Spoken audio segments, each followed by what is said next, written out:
Part 1. A substantial chore of questionable value. It's curious. With presentations, I think it's fair to say it's the words that do the heavy lifting.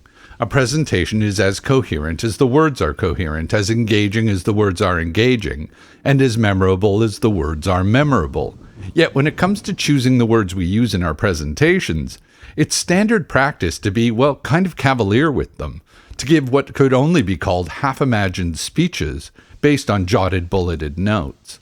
So if we want to make better presentations, if we want to give better presentations, we're going to have to write better presentations, meaning we actually have to write them, write the words we intend to say and the text we plan to show, and bullet lists don't count because, they're not writing. Sure, they technically involve writing down words, but untied to grammar, syntax, and style, they're writing without everything that makes writing useful, beautiful, or even meaningful. The curious part is that this needs to be said at all. Actually, writing presentations will make presentations better because, of course it will. I should say this is my second go at writing this presentation, and I don't mean a second draft. I mean I had written, performed, and filmed the full thing before I had to give in and admit it wasn't working. There were two main problems. The first was I kept saying of course, as in, of course a well-written presentation will be a better presentation, or that of course showing audiences slide after slide of inscrutable half-statements then trying to explain them, of course this is a bad plan. I kept saying of course because I find it so strange that in attempting to communicate with words, we've abandoned the most tried and true approach to smithing them. The other problem was that instead of talking about how to write presentations, the craft of writing them, I spent the whole presentation bogged down in trying to understand and explain why people don't write them, why they won't. Now, I definitely think this needs exploring, but this time I promise it won't be the full video. I think it has to do with how presentations are taught and evaluated, in that they're taught explicitly to be evaluated. Teachers evaluate how well students can look up and list factoids on a given subject by having them stand in front of them and list the factoids they looked up on that subject. I've even seen teachers explicitly detail the factoids they want the students to list. If the notion of scripting comes up at all in this, it's only to be dismissed. You're not to read from a script, just from your bullets. And speaking of bullets, I recently heard about a colleague's child who lost marks on a presentation for not using bullets. Can I just say, to me that's the equivalent of docking marks from an essay because a student didn't use emojis. The problems caused by this way of teaching presentations are myriad, but one of the worst has to be the fact that the only real benefit to this kind of presentation is how easy it is to evaluate. Otherwise, it's verifiably incompatible with human engagement and memory. Human brains do not easily manage or remember lists of factoids. Despite this, though, this process has become the default standard for developing presentations. Organize your content into lists for the purpose of satisfying some sort of evaluation. So the absolute worst problem with learning to develop presentations this way is that it's made presenters incurious or even skeptical of any other way of seeing them. In other words, I think many presenters won't write their presentations because presentations as a baseline are seen as tedious, unpleasant, and inconsequential, a substantial chore of questionable value. Bullet lists are fast and easy.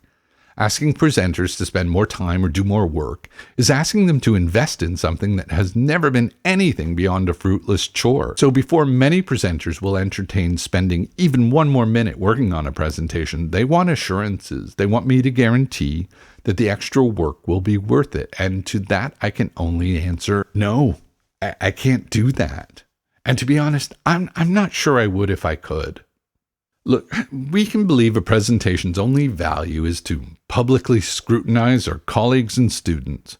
We can believe they occupy the place they occupy for reasons independent of their quality.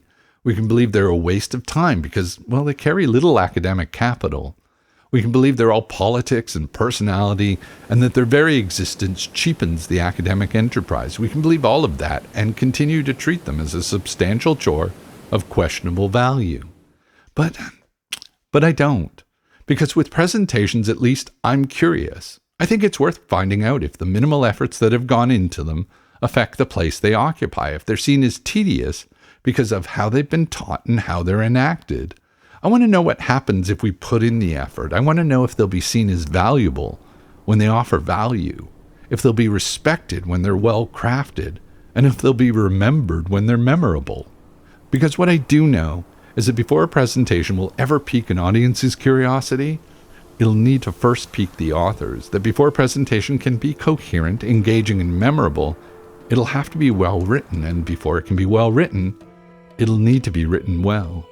So trying to find a way to guarantee if it'll be worth the presenter's effort is really not what I'm trying to do. What I am trying to do is find out what happens when we're curious enough to try. Part 2. Everything else, no rung. When most people first begin writing their presentations, they can find it quite jarring to discover that how they write bears little resemblance to how they speak. This is very common, because by default, no one writes how they speak. In fact, most people have no idea how they speak or even how they sound. So ironically, writing for your own voice can feel really quite foreign. But the best way to deal with this initially is not to. Basically try and push past it, and we'll worry about it later, because even though it's one of the first things we notice, it's definitely not one of the first things we should take on. The first thing we need to take on, it's making sense, as in what we write has to make sense. Now, this may seem rudimentary, but I assure you it's an issue for writers at all levels of skill and experience. Writers like Aaron Sorkin and Neil Gaiman have both been quoted as saying the first thing they ask anyone who reads any of their works in progress is, did it make sense? Can you tell me what actually happened? So regardless of where you are in your writing experience, making sense will always be something of a challenge. Well, except in academic writing. Because academic writing is so often written for such a particular and uniquely equipped reader, there's not the same impetus for it to make sense in, the traditional sense. As in, anyone who knows what I'm writing about will know what's being said, and anyone who doesn't, well, they aren't the intended audience. On top of this, a lot of academic writing tends to treat the reader as an assessor or critic, meaning the writing will prioritize establishing the author's credibility over ensuring the reader's understanding. More citations than explanations. This combination can result in some remarkably incomprehensible writing, and although it's tempting to provide you with examples here, if you really need proof of incoherent academic writing, a quick Google search will make my point and ruin your evening. But even though there's no shortage of criticism levied at academic writing, there still persists the notion that it is simply an issue of the audience's capacity, like with this popular quote from astrophysicist Neil deGrasse Tyson. The universe is under no obligation to make sense to you. This quote to me is one of the worst examples of academic thinking. He is right. The universe isn't obliged to be coherent. But you are. I am. Authors and presenters are. I did not buy the universe's book or attend the universe's presentation, although technically I guess that's called being alive, but that's not the point. The point is, just because something exists and is complex doesn't mean we get to wash our hands of the obligation of coherence. Coherence is always the author's burden. And as problematic as this is in writing and presentations, it's much, much worse. As presentations happen in time, much of their integrity is dependent on the audience's memory, and that is inextricably tied to their understanding, as in, audiences forget what they don't understand. Audiences very quickly forget what they don't understand, like in seconds. Try thinking about a presentation as a ladder, where each rung is a concept the audience understands and can incorporate. So clear connected statements make a rung. Everything else, no rung. This means a presentation can only be as material as it is coherent. The more rungs, the more stable the presentation, the higher we can go. But too many disconnected concepts and those missing rungs don't just make it harder to climb. They make the ladder less stable, more likely to splinter and collapse into a heap on the floor.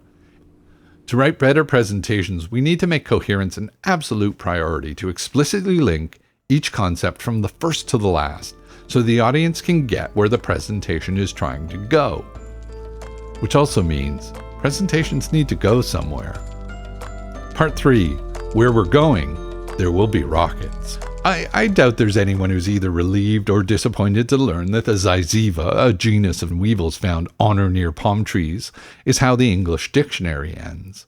or that the final section of the 41st edition of Gray's Anatomy is about the Articularis genus. It's not relevant how these books end, because they're repositories of information, they're for reference.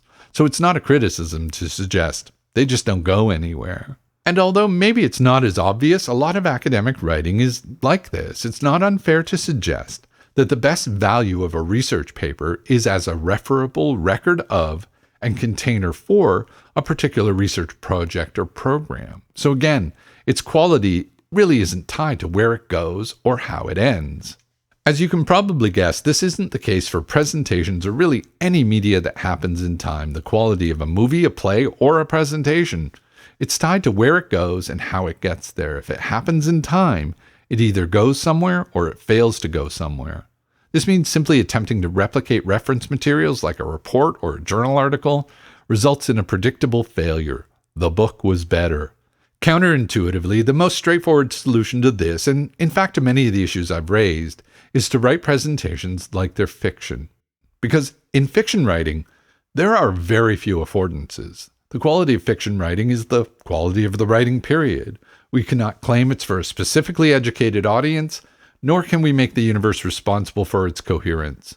We also tend not to write fiction to demonstrate or illustrate our own expertise. We write fiction to tell a story, and really that's the most important part, that in fiction, story matters, narrative matters.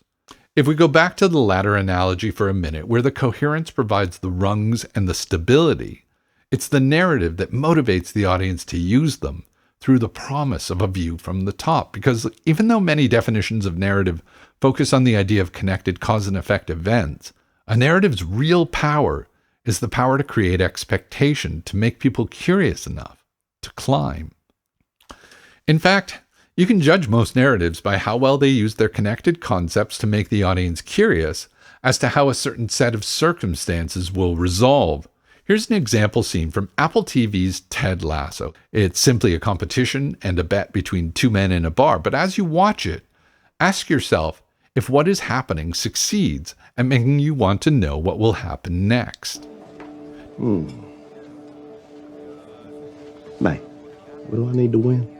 2 triple 20s and a bullseye. Good luck. You know, Rupert, guys have underestimated me my entire life. And for years, I never understood why. It used to really bother me. But then one day, I was driving my little boy to school, and I saw this quote by Walt Whitman. It was painted on the wall there. It said, "Be curious, not judgmental." I like that.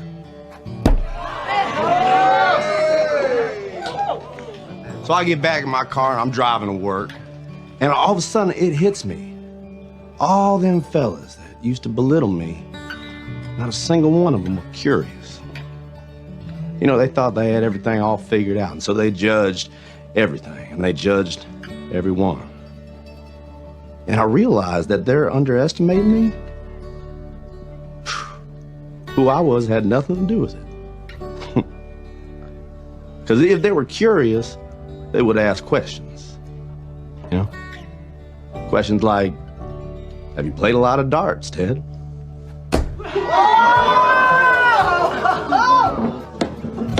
Which I would have answered, yes, sir. Every Sunday afternoon at a sports bar with my father from age 10 till I was 16 when he passed away.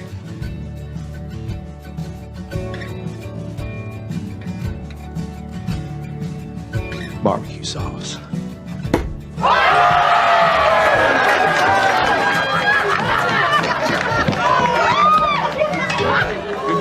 Now, this is a very conventional scene with very traditional storytelling elements. There are two men, and through their competition, we learn more about what makes our protagonist worth investing in. We're asked to empathize with Ted, and are literally told to be curious, as there is, according to this scene, virtue in curiosity. And then it resolves with a bullseye. I consider this a successful scene because it's simultaneously satisfying while making me want to know more about these people and the world they inhabit. Now, of course, this is subjective, but subjective doesn't mean lacking in structure and form. Regardless of whether any individual watching likes this scene or not, it doesn't change the fact that it was built by capable writers to get where it intended to go. But an empathetic character playing darts in a bar, it's by no means the only way to do what this scene does. Here's a very different segment from jazz singer Bobby McFerrin, speaking, or more accurately singing, at the World Science Festival as an explanation for how he understands expectation. Talking about expectations? Expectations. Watch. Ba, ba.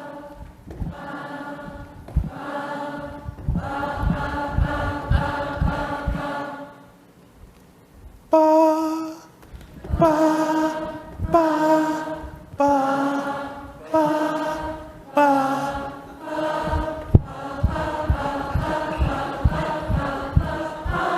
Okay.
So let's break it down. He begins by creating a pattern. He then asks the audience to interpret and elaborate that pattern. Then as they elaborate it, he does something unexpected. There's laughter because there's subverted expectation. He then completes the pattern with a satisfying resolution.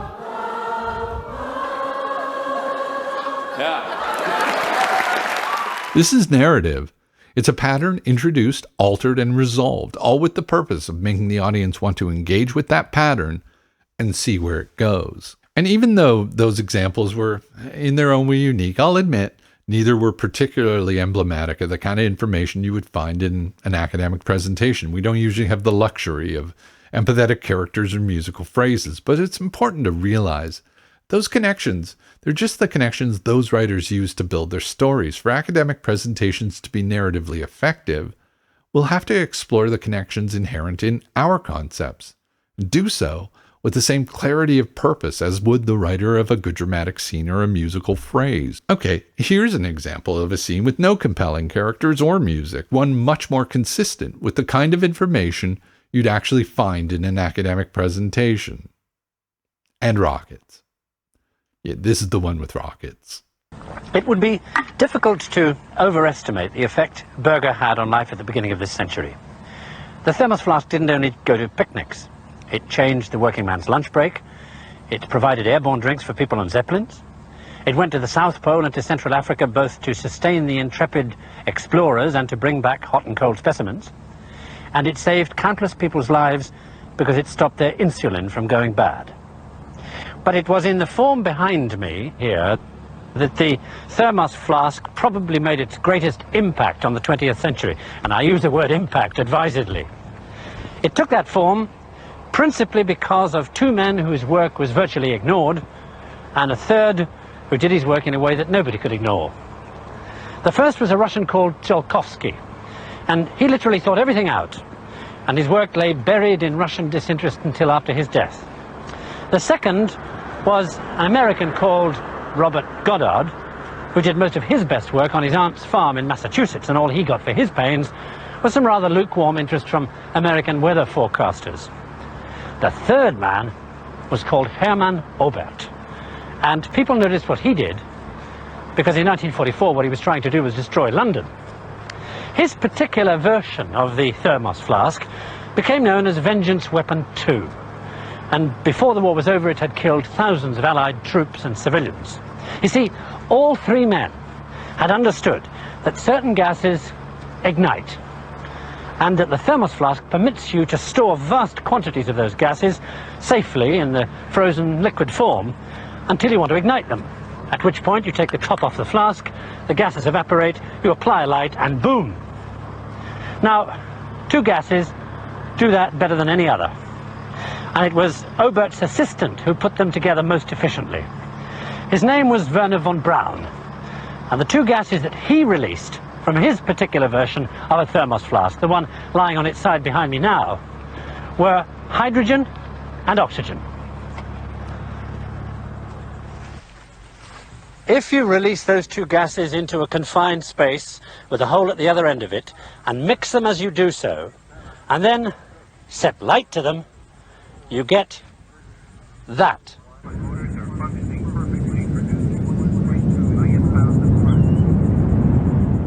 Destination, the moon. That 44-year-old clip is from James Burke's remarkable television series called Connections, and although the spectacle of it is to this day awe-inspiring, what I continue to be impressed by is the elegance of the writing, meaning as impressive as it was that they timed it like that, it is equally impressive that the giant rocket taking off punctuated his point rather than obliterating it. But what also strikes me as interesting is that with the current technology, anyone with access to Google and YouTube could in about 15 minutes find all of the footage necessary to recreate the basics of this scene. Technology makes building it easy. What remains utterly unique about it is the quality of the writing. Part 4: Connections and Curiosity. At the end of the first episode of James Burke's Connections, he reflects, Never have so many people understood so little about so much. and as true as that may have seemed in 1978, in the subsequent half a century, that statement seems to have only become more true.